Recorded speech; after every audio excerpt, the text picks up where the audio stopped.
नमस्कार दोस्तों। फिर से स्वागत है आपका एंटीबायोटिक जीके वाली सीरीज चल रही है आप लोगों के और आपका प्यार प्रेम मिल रहा है उसके लिए बहुत बहुत आभार। इस सीरीज में हम लोग क्रांतिकारी पढ़ रहे हैं और दो दो तीन तीन क्रांतिकारी एक एक वीडियो में लाके हम पढ़ रहे हैं। डिटेल से किसी भाई को पढ़ना कि एक ही क्लास में क्रांतिकारी पढ़ना है तो बिल्कुल मेरे यूट्यूब पर प्लेलिस्ट पे जाना है। आप लोगों को 4-5 घंटे में मैंने क्रांतिकारी करवा रखा है, लंबी लंबी क्लासें मिलेंगी। ये शॉर्ट वीडियो है, शॉर्ट वीडियो को मतलब 5-5 7-7 मिनट में हम लोगों को जीके कवर करना है, सवाल बाहर नहीं जाएगा। दोस्तों बात कर रहे हैं हम मोतीलाल तेजावत साहब की।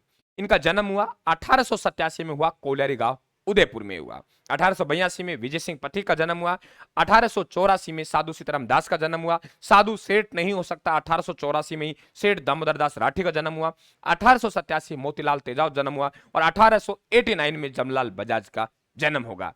तो दोस्तों 1887 को इनका जन्म हुआ कोलियारी गांव उदयपुर में। और ये ध्यान में रहे आप लोगों को, ये जो कोलियारी गांव उदयपुर वाला है, क्या कहा मैंने, ये जो कोलियारी गांव उदयपुर है ये वे उदयपुर है यहां आप लोगों के हल्दी घाटी की युद्ध में जो घायल हुए थे राजपूत सेना, हल्दी घाटी में जो आपकी राजपूत सेना यानी महाराणा प्रताप की सेना, महाराणा प्रताप की सेना, तो महाराणा प्रताप की सेना का जो उपचार करवाया गया, सेना का उपचार वे कोलियारी गांव में हुआ था। हल्दी घाटी के युद्ध के पश्चात राजपूत सेना का जो उपचार करवाया गया था वे कोलियारी गांव उदयपुर में हुआ।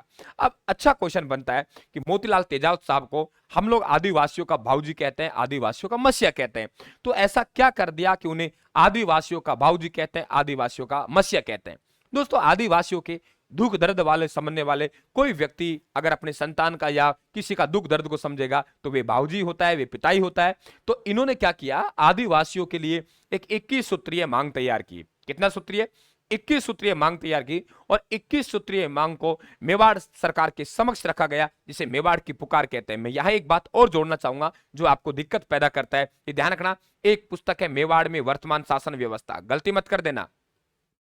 मेवाड़ में वर्तमान शासन व्यवस्था, मेवाड़ में वर्तमान शासन व्यवस्था, मेवाड़ में जो वर्तमान शासन व्यवस्था है, ये जो पुस्तक है ये माणिक्यलाल वर्मा की है। ये आपको विशेषकर ध्यान रखना है।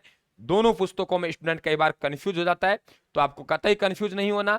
मैंने क्या कहा है, मेवाड़ में वर्तमान शासन व्यवस्था की यदि आपसे बात करें तो मेवाड़ में वर्तमान शासन व्यवस्था पुस्तक माणिक्यलाल वर्मा की है और मेवाड़ की पुकार नामक पुस्तक मोतीलाल तेजावत की है। और मेवाड़ की पुकार पुस्तक है, ये एक 21 सूत्रीय मांग है।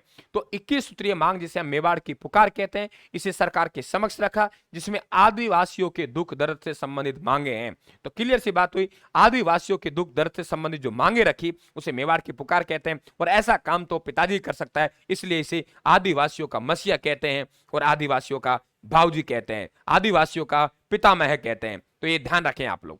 आगे देखिए, इन्होंने एक आंदोलन चलाया मित्रों, और उस आंदोलन को इतिहास में हम एक ही आंदोलन कहते हैं।